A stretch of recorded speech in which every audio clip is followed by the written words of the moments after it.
pasca kegiatan biasanya itu di beberapa masjid mengisi pengajian dan sebagainya, juga termasuk di ma'had ya. Di ma'had juga membimbing untuk kelas afkar dan kelas Al-Qur'annya. Monggo. Pertama, dijelaskan.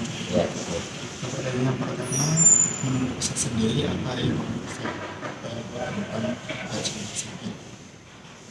masail? Bahsul Masail itu yang saya ketahui bahwa itu satu kegiatan untuk merumuskan satu pembaca hukum-hukum tertentu terkait dengan bacaan, terkait dengan fikih ya. Yang kajiannya itu biasanya kajian kitab, nah itu terkait memecahkan hukum problematika fikih misalnya atau problematika umat.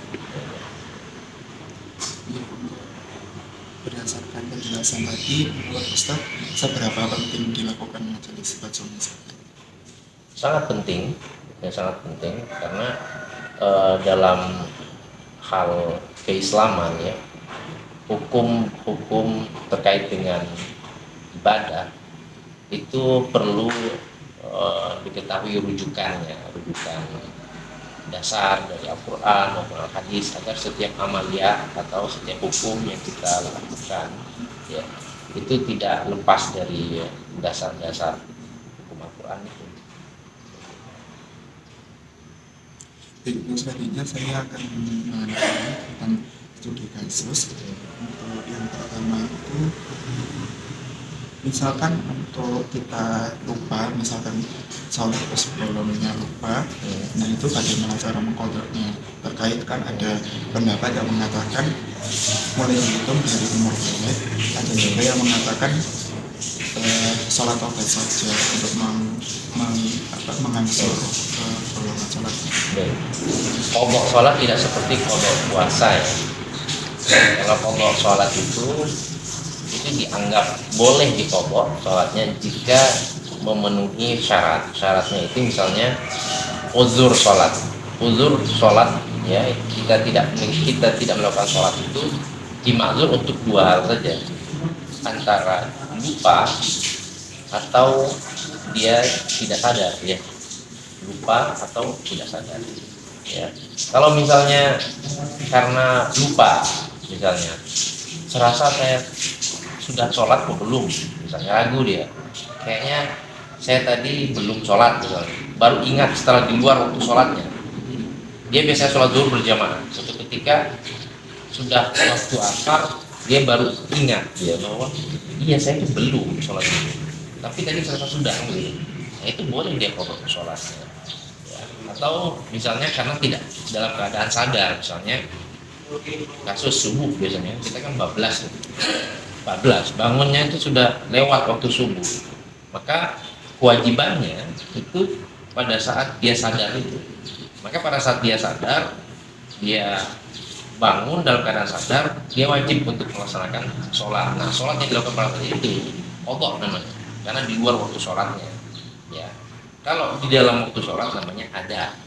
Makanya kalau kita baca niat di dalam sholat kan ada lillahi ta'ala, kan sholli fardhu asri adaan atau sholli fardhu zuhri adaan. Kalau seandainya qadha maka niatnya sholli fardhu zuhri qadhaan, sholli fardhu asri qadhaan lillahi ta'ala, misalnya seperti itu ya.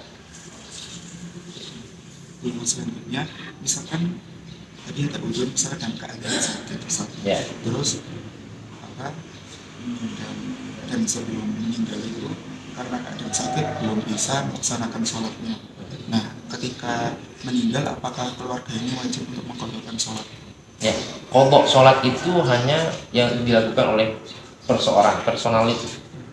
Kalau misalnya dia dalam keadaan meninggal dunia, dia meninggalkan sholat ya kan tadi, maka tidak ada yang bisa mengqadha sholat kecuali dia sendiri ya.